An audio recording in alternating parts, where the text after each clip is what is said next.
நண்பா நம்ம பீஸில் இருக்கிற ப்ரோக்ராம் எப்படி அன்இன்ஸ்டால் பண்ணது பார்க்க போகிறோம். ஸ்டார்ட் போயிட்டு அதில் கண்ட்ரோல் பேனல் ஒரு ஆப்ஷன் கொடுத்துருப்பாங்க, செலெக்ஷன் பண்ணுங்கள்.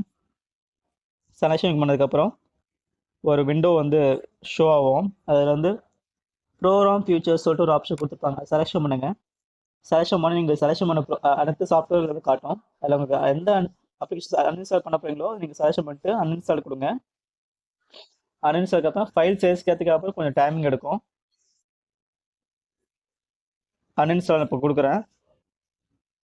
அன்இன்ஸ்டால் கொடுத்ததுக்கப்புறம் ஃபைல்ஸ் வந்து லோடிங் ஆகி ஒரு இடத்துல ஃபினிஷிங் கேட்கும், அப்போ இல்லைன்னா கேன்சல் கேட்கும். எனக்கு வந்து இப்போ கேன்சல் கேட்குது. கேன்சல் கொடுங்க. அந்த ப்ரோக்ராம் வந்து அன்இன்ஸ்டால் ஆகிடும். சரிங்களா? வீடியோ பிடிச்சிருந்தா லைக் பண்ணுங்கள், ஷேர் பண்ணுங்கள், கமெண்ட் பண்ணுங்கள். தேங்க்ஸ் ஃபார் வாட்சிங்.